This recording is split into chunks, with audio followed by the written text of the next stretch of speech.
વિદ્યાર્થી મિત્રો, તો આજે આપણે અભ્યાસ કરીશું ભૂગોળ ધોરણ 12 પાઠ પહેલો માનવ ભૂગોળ પરિચય.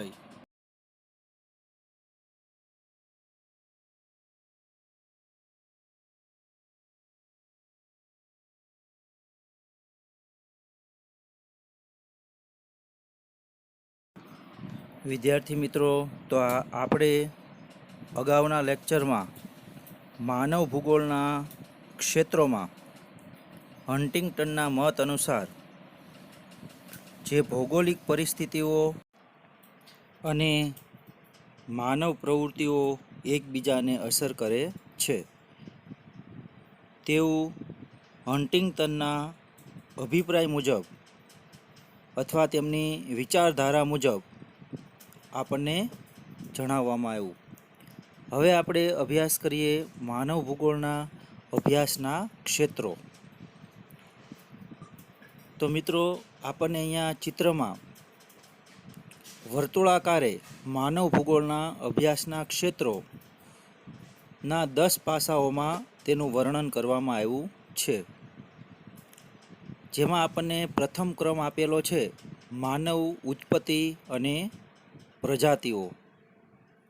તો આપણે જોઈએ ડાર્વિનનો ઉત્ક્રાંતિવાદમાં માનવ ઉત્પત્તિ અને પ્રજાતિઓ ધીમે ધીમે તેનો વિકાસ થયેલો જોવા મળે છે. માત્ર આપણે ભારતની જ વાત કરીએ તો ભારતમાં આવીને વસેલી પ્રજાઓમાં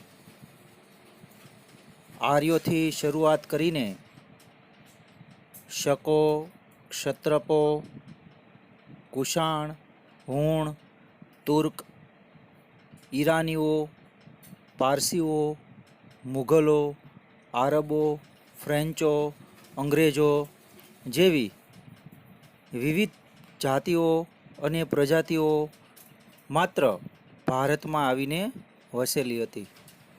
તો આમ માનવની ઉત્પત્તિ અને તેની વિવિધ પ્રજાતિઓનો અભ્યાસ માનવ ભૂગોળના અભ્યાસ ક્ષેત્રોમાં કરવામાં આવે છે. બીજું પાસું આપણને અહીંયા વર્ણવવામાં આવ્યું છે કે માનવ વસ્તી તેમજ વસ્તી વૃદ્ધિ, વસ્તી ગીચતા અને વસ્તી ગણતરી. અહીંયા માનવ વસ્તીમાં ઉત્તરોત્તર વિશ્વમાં પણ દરેક દેશમાં વધારો થતો રહ્યો છે. તેની સાથે સાથે વિકાસની સાથે વસ્તી ગીચતાનું પ્રમાણ પણ આપણને જોવા મળ્યું છે.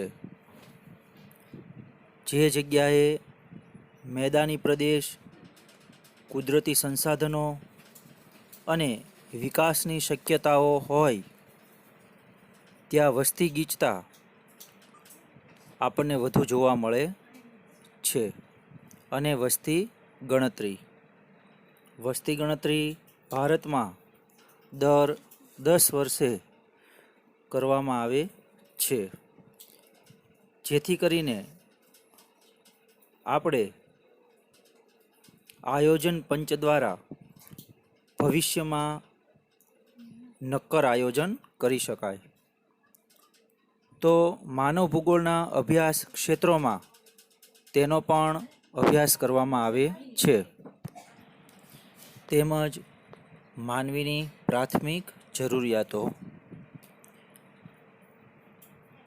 આપણે માનવ ભૂગોળના ક્ષેત્રો જે હન્ટિંગ્ટનના મત અનુસાર વર્ણવ્યા હતા તેમાં માનવ પ્રવૃત્તિઓમાં જ પ્રથમ પ્રાથમિક જરૂરિયાતો વર્ણવવામાં આવેલી છે.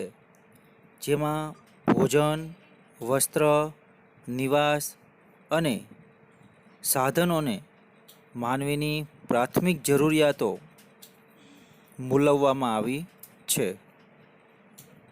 તેમજ માનવી એ ઈચ્છાનું પોટલું પણ કહેવામાં આવ્યો છે અને માનવ એ એક સામાજિક પ્રાણી પણ કહેવાય છે. તો માનવ ભૂગોળના અભ્યાસ ક્ષેત્રોમાં ત્રીજું પાસું છે માનવીની પ્રાથમિક જરૂરિયાતો. હવે આપણે આગળ જોઈએ તો પ્રાકૃતિક પર્યાવરણ સાથે સમાયોજન એટલે કે પ્રાકૃતિક એટલે કે કુદરતી, જેની અંદર પર્વતો, નદીઓ, પહાડો એટલે કે ભૂમિ દ્રશ્યો, વનસ્પતિ જીવન અને વન્ય જીવનનો સમાવેશ થાય છે. જેમાં પ્રાકૃતિક પર્યાવરણ સાથે સમાયોજન એટલે કે ગોઠવણી. માનવે પ્રાકૃતિક પર્યાવરણ સાથે ગોઠવણી કરીને પોતાનો વિકાસ હાથ ધર્યો છે. કુદરતી અને પ્રાકૃતિક પર્યાવરણનો ઉપયોગ કરી અને વિકાસની પ્રક્રિયા કરી છે. તેનો અભ્યાસ પણ માનવ ભૂગોળના અભ્યાસના ક્ષેત્રોમાં કરવામાં આવે છે. હવે આગળ જોઈએ તો માનવ વસાહતો. માનવે કરેલ પ્રાકૃતિક પર્યાવરણ સાથે ગોઠવણી અને વિકાસની સાથે દુનિયાના દરેક ક્ષેત્રે માનવ વસાહતો જોવા મળે છે. માનવ વસાહતો એટલે કે માનવ રહેઠાણો, આવાસો. છૂટાછવાયા રહેવાને બદલે જે જગ્યાએ વિકાસની દિશાઓ અને યોગ્ય વિકાસના ક્ષેત્રો વિસ્તરેલા હોય ત્યાં માનવ વસાહતો વધુ જોવા મળે છે. આજે જોઈએ તો વિશ્વમાં મોટા મોટા શહેરોનું નિર્માણ પણ થયેલું જોવા મળે છે અને ત્યાં માનવ વસાહતો જોવા મળે છે. હવે પછીનું આગળ અભ્યાસ કરીએ તો માનવીની આર્થિક પ્રવૃત્તિઓ. વિદ્યાર્થી મિત્રો, માનવી એ એક સામાજિક પ્રાણી છે. માનવીની જરૂરિયાતો અમર્યાદિત છે. માનવીને ઈચ્છાનું પોટલું પણ કહેવામાં આવ્યો છે. માનવ પોતે એક જરૂરિયાત પૂરી થયા બાદ તેને તરત જ અથવા અમુક સમયના અંતરે બીજી જરૂરિયાતો ઉદ્ભવે છે. દાખલા તરીકે સવારે ખોરાક લીધા પછી બપોરે માનવીને જમવું પડે છે. તો એ માટે માનવીની આર્થિક પ્રવૃત્તિઓનો પણ વિકાસ થયેલો જોવા મળે છે. તો માનવ ભૂગોળના અભ્યાસના ક્ષેત્રોમાં આ માનવીની આર્થિક પ્રવૃત્તિઓનો પણ અભ્યાસ કરવામાં આવે છે. આગળ જોઈએ તો સામાજિક અને સાંસ્કૃતિક સંગઠનો. આર્થિક પ્રવૃત્તિઓના વ્યાપને કારણે માનવ વસાહતો તેમજ શહેરીકરણને કારણે સામાજિક અને સાંસ્કૃતિક વ્યાપ વધતા સામાજિક અને સાંસ્કૃતિક સંગઠનો પણ જોવા મળે છે. આગળ જોઈએ તો માનવ ભૂગોળના અભ્યાસના ક્ષેત્રોમાં સાહિત્ય, કલા, ધર્મ, સંગીત નો પણ અભ્યાસ કરવામાં આવે છે. તેમજ શાસન વ્યવસ્થાઓ અને પ્રશાસનના ક્ષેત્રો પણ માનવ ભૂગોળના અભ્યાસના ક્ષેત્રો રહ્યા છે. આગળ જોઈએ તો સંસાધન મૂલ્યાંકન અને તેનું સંરક્ષણ. સંસાધન એટલે કે વિદ્યાર્થી મિત્રો સંપત્તિ. પ્રાકૃતિક પર્યાવરણ સાથે માનવી જ્યારે સમાયોજન કરીને જે વિકાસની પ્રક્રિયા હાથ ધરે છે ત્યારે અને આર્થિક પ્રવૃત્તિઓ કરે છે ત્યારે તે કુદરતી સંપત્તિઓનું મૂલ્યાંકન કરવું અને તેનું સંરક્ષણ કરવું એ પણ માનવ માટે તેટલું જ અગત્યનું છે. સંસાધનો આપણને વિવિધ રીતે ઉપયોગી છે. માનવ જીવનના દરેક તબક્કે તેની કોઈકને કોઈક ભૂમિકા આપણને ધ્યાનમાં આવે છે. ખેત પ્રવૃત્તિથી ઉદ્યોગ પ્રવૃત્તિ સુધીની તમામ પ્રવૃત્તિઓ છેવટે પ્રત્યક્ષ કે પરોક્ષ રીતે કુદરતી સંસાધનો ઉપર અવલંબે છે. તેના ઉપયોગો વિશે વધારે વિગતો જાણીએ તો સંસાધન એક ખોરાક તરીકે એટલે કે કુદરત પાસેથી પાલતુ પ્રાણીઓ પાસેથી જે કાંઈ આપણને મળે છે તે સંસાધન એક ખોરાક તરીકે એટલે કે ફળો, દૂધ, માંસ, માછલા, મધમાખી દ્વારા બનાવેલ મધ એટલે કે સંસાધન એક ખોરાક તરીકે, તેમજ સંસાધન એક કાચા માલના સ્ત્રોત તરીકે કે પાલતુ પશુઓથી પ્રાપ્ત ઊન, ચામડા, માંસ, ખનિજ વગેરે, તેમજ સંસાધનો એક શક્તિ સંસાધનો તરીકે જેમાં કુદરતી વાયુઓ, પેટ્રોલ, નેપ્થા, કેરોસીન, ડીઝલ, ઊંજણ તેલ, બળતણ તેલ, ડામર, તેમજ સૂર્યપ્રકાશ, પવન, સમુદ્રમોજા, ભરતી ઓટ. તો આ બધા સંસાધનોનું મૂલ્યાંકન અને તેનું સંરક્ષણ એટલે કે જાળવણી તેમજ સંસાધનોનું સંરક્ષણ કરવું એટલે સંસાધનોનો વિવેકપૂર્વક ઉપયોગ કરવો. તેમજ જ્યારે કોઈ વૃક્ષ કે જીવના અસ્તિત્વ પર સંકટ હોય ત્યારે તે માટે ગોઠવાયેલ વ્યવસ્થાપનને પણ તેનું સંરક્ષણ કહે છે. તો આમ માનવ ભૂગોળના અભ્યાસના ક્ષેત્રોમાં સંસાધન મૂલ્યાંકન અને તેનું સંરક્ષણ પણ મૂલવવામાં આવ્યું છે. હવે આપણે અભ્યાસ કરીએ તો માનવ ભૂગોળ અભ્યાસના અભિગમો એટલે કે માનવ ભૂગોળ અભ્યાસની વિચારધારાઓ.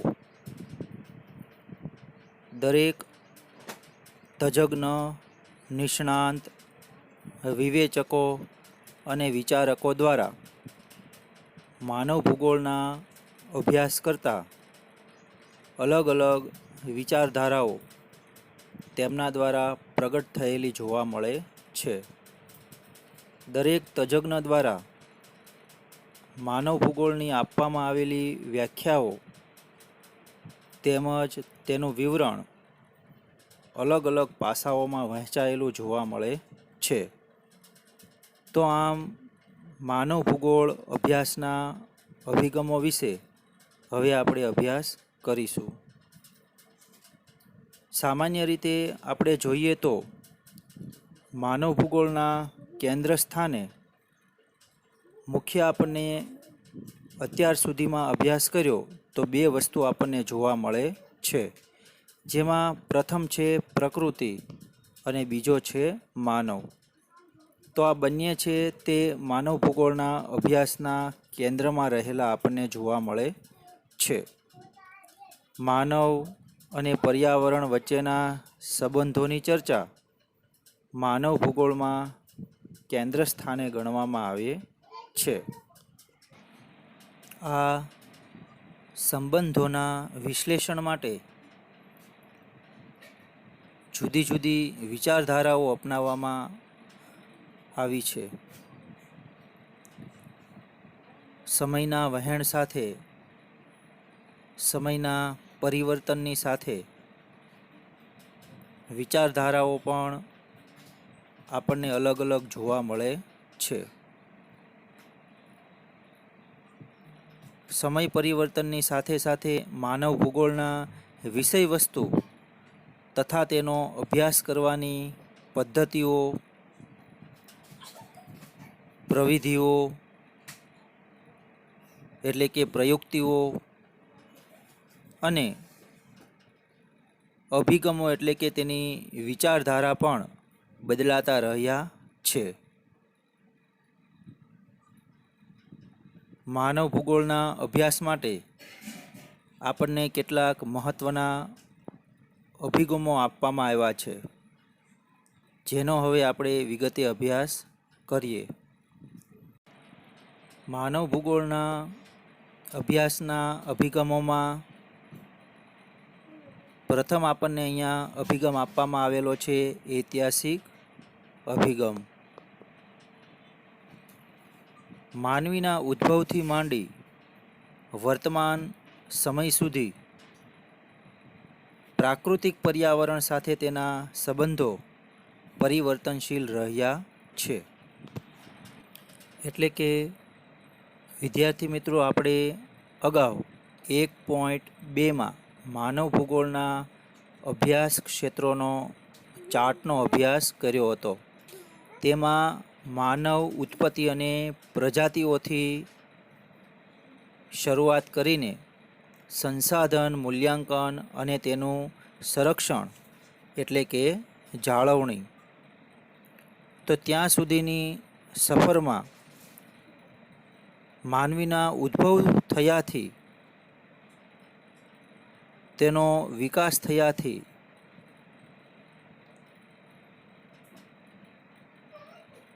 તેના પ્રાકૃતિક પર્યાવરણ સાથેના સંબંધો પરિવર્તનશીલ રહ્યા છે. 18મી સદીની ઔદ્યોગિક ક્રાંતિ પછી એટલે કે ઈસવીસન 1700માં થયેલ ઔદ્યોગિક ક્રાંતિ પછી અને માનવીએ તકનીકી અને વિજ્ઞાન ક્ષેત્રે નોંધપાત્ર પ્રગતિ કરી છે. એટલે કે માનવીએ તકનીકી એટલે કે ટેકનોલોજીકલ અને વિજ્ઞાન ક્ષેત્રે નોંધપાત્ર પ્રગતિ કરી છે. વિદ્યાર્થી મિત્રો, આપણે જાણીએ છીએ કે વ્યક્તિએ ચંદ્ર સુધીની સફર કરેલી જોવા મળે છે. તો આમ માનવીએ ઔદ્યોગિક ક્રાંતિ થયા પછી અવનવા યંત્રો શોધાયા અને તેની પાછળ ધરખમ ફેરફારો થયા. ઉત્પાદનમાં પણ ખૂબ જ વધારો થયેલો જોવા મળે છે અને એક વિકાસની દિશામાં હરણફાળ ભરેલી જોવા મળે છે. તો આમ 18મી સદીની ઔદ્યોગિક ક્રાંતિ પછી માનવીએ ટેકનોલોજી અને વિજ્ઞાન ક્ષેત્રે નોંધપાત્ર પ્રગતિ કરી છે, જેથી માનવીની જીવન જીવવાની શૈલીમાં પણ એટલે કે રીતભાત છે, તેની ઢબ છે, તેમાં પણ પરિવર્તન થયા છે. માનવીએ શરૂઆતમાં જે સાદું જીવન જીવતા હતા તેની જગ્યાએ અત્યારે હાઈફાઈ અને ઘણી બધી વસ્તુઓના સંપર્કમાં રહીને જીવન જીવતો જોવા મળે છે. વિજ્ઞાન અને ટેકનોલોજીના યુગમાં એક માનવ એ વિશ્વના કોઈ પણ ખૂણા સાથે અને માનવ સાથે સંકળાયેલો પણ જોવા મળે છે. તો આમ માનવીની જીવનશૈલીમાં પણ ધરખમ ફેરફારો અને પરિવર્તન થયા છે. આ અભિગમ દ્વારા માનવ અને પર્યાવરણમાં સમયની સાથે થયેલા પરિવર્તન સ્પષ્ટ રીતે આપણે જાણી શકીએ છીએ, જોઈ શકીએ છીએ અને સમજી પણ શકીએ છીએ. તો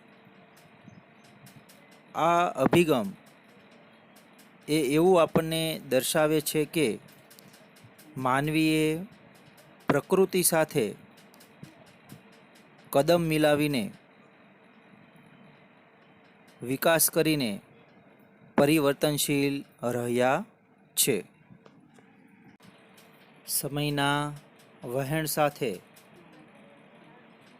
ભૂતકાળ અને વર્તમાન કાળના ચિત્રોનું અવલોકન કરીએ તો ઘણો બધો તફાવત જોવા મળે છે. તેમજ રીતભાત, જીવનશૈલી અને વિકાસની દિશામાં પણ તફાવત જોવા મળે છે. જય હિન્દ. વંદે માતરમ.